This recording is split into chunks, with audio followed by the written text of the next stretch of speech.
The next time period we're going to talk about is the Romanesque period.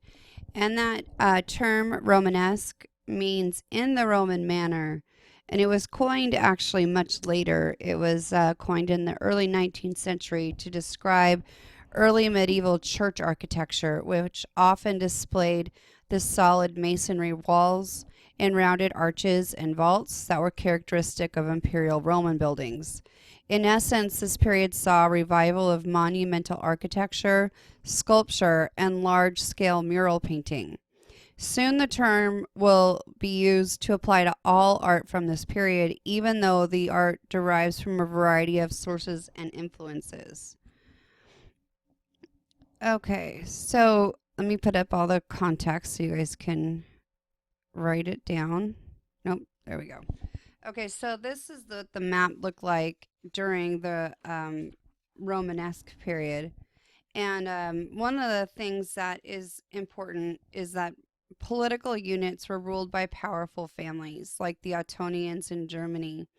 This map is of Europe in the 12th century, and this period may be considered more peaceful by then because it all converted to Christianity. So, this new peace and stability fostered an expanded economy. There's also a big population growth. That happened because there were developing agricultural methods in this period, and that led to expanded food supplies and population growth. Feudalism is established, and that's where land was the primary source of wealth and power for the hereditary aristocracy. Relationships among the elites as well as peasants were subject to long and short term changes in power and wealth.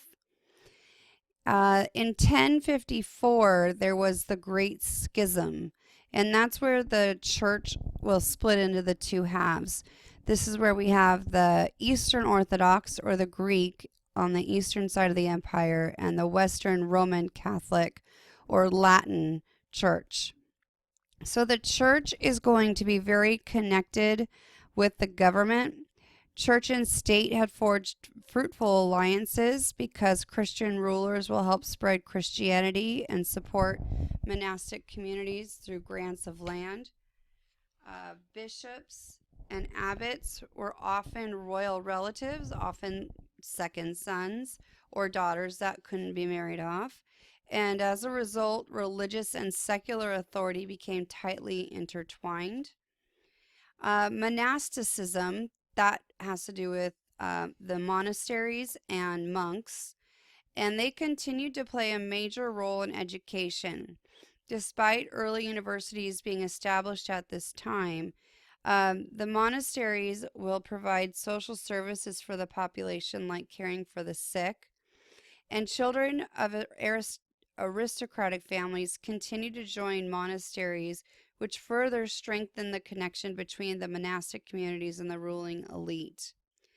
Now, pilgrimages are really important for the sake of the construction of all of the churches we're going to be talking about in this section. Earlier, it had been described by going on a pilgrimage, you are atoning for a sin. But now going on a pilgrimage became became regular feature of European life. If you had the money and if you had the wealth and the time, you would go on a pilgrimage. And that is because there was a growth of cult relics.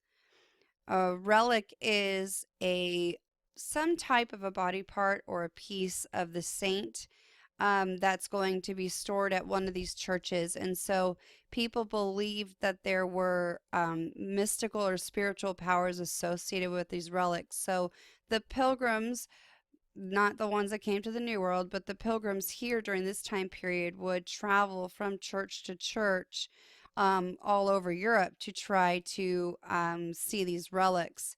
And so they had a desire to visit holy shrines such as St. Peter's in Rome, St. James in Spain, and also ashes of local saints. And so that really inspired Christians in Europe to travel in pilgrimages. Pilgrimages, they went to the three holiest sites. So They tried to hit as many on the way to these three holiest sites in Christendom, and that was Jerusalem, Rome, and then Santiago de Compostela, which is in northern Spain, and that increased, although the majority of the pilgrims were most likely local. They traveled along defined routes, and to accommodate the faithful and proclaim church doctrine, many monasteries built large new churches to accommodate them and then filled them with like elaborate altars and reliquaries and then encrusted them with elaborate stone sculptures on the exterior. So artists and architects were commissioned to create spectacular new buildings and works of art to capture their attention. We'll get back to talking about the pilgrimages when we get into some of the churches we'll be talking about. Um, Next is the Crusades. You guys have all heard about the Crusades. But in the 11th and 12th centuries, Christian Europe became the aggressor against Islam. They really felt like Islam was encroaching on Christian land. And so in the First Crusade in Spain, Christian armies of the north took on Muslim armies in the southern part of the Iberian Peninsula. Also, the Byzantine emperor will ask the Pope for his help in the war with Muslims in surrounding territory.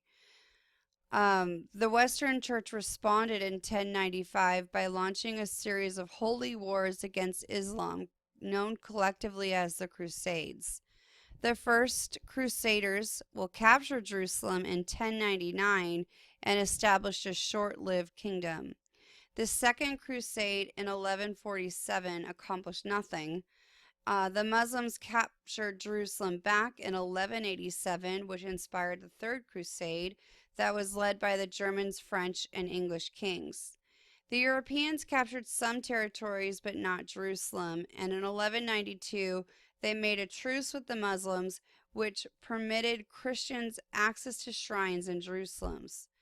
While the military failure they had far-reaching consequences, what this does is it provides Western Europe with direct encounters with more sophisticated materials and culture of the Islamic world and the Byzantine Empire, and that it will also stimulate trade. And we'll also talk about the importance of it when we get to the Gothic time. Okay, so moving on to stylistic characteristics. Okay, a lot of things continued during this time period.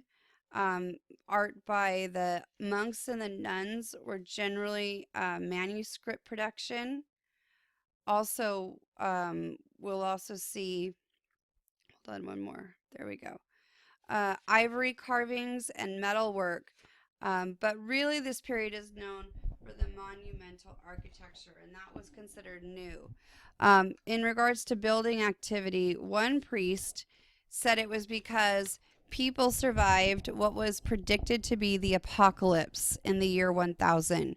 People really believed that the world was coming to an end in the year 1000, and they believed it was going to be the second coming of Christ, and they believed the book of Revelations, the apocalypse, was going to happen in the year 1000. And when that didn't happen, that's going to alter the mindsets of the people who lived during this time period. Okay, so in regards to architecture, there's regionalism, and that means style varies from place to place in terms of layout, height, structural techniques, and materials. They used a lot of stone masonry. Timber was used still, but stone masonry was more common because it allowed for stronger and more durable vaults, and they allowed for the better acoustics of the choir. There was often a message in the portal messages, or doors often broadcasted moral and theological messages of the church to the public. Essentially, it was public displays of church doctrine which became significant markers for Christian pilgrims. They contained both symbolic as well as didactic images. Vaulting. We're going to see lots of barrel and groin vaults as well as arches. First barrel vaults and then groin vaults later. It's easy. That's the easy way to tell if it's early or late Romanesque. The outward thrust of these vaults also meant that there's only tiny windows. And then we'll see the change when we get to Romanesque. I'm sorry, when we get to the Gothic period. The reason why they're creating this elaborate architecture is because they needed to accommodate pilgrims that were coming to see the relics. So pilgrims would walk down the outer aisles into the radiating chapels to where then that's where the relics were displayed. And then often they would see the large portals often to accommodate the crowds of visitors. They also created elaborate reliquaries, and that's part of the new church architecture. So they also created architectural sculpture. So we see a movement from small scale individual sculpture to much larger scale versions included within architecture. For the most part, the subject matter featured biblical scenes, contemporary church leaders or nobles, and occasionally ordinary folk, sometimes monsters, plants, and animals, some geometric ornaments, or allegorical figures that would stand in for lust or greed inside the architecture. This appears not just in portals, but also in the capitals of the interior and exterior piers and columns, and also in the friezes.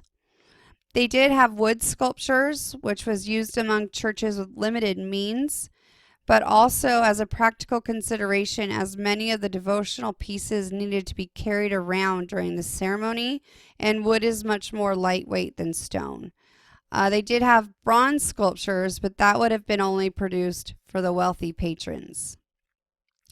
Also, the tympanum is where we would see the main goal of art, which is informing the people of a moral message.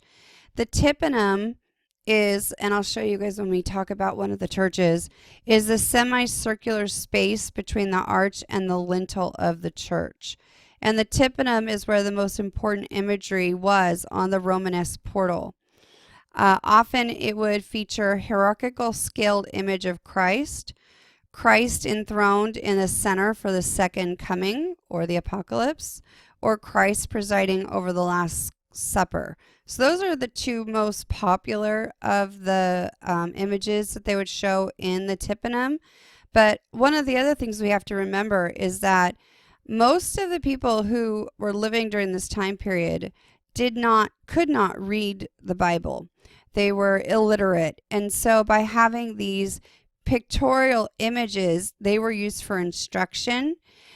It was also used to impose that moral message that was to say that if you live a great life now, then in the afterworld or after you die, you will be with you'll be in heaven and you'll be with God. And so it was a way of trying to impose authority on the people and try to make them be to live a moral life and a Christian life. Okay, so that's it for the Romanesque, historical and stylistic, and next I'll be doing the Gothic.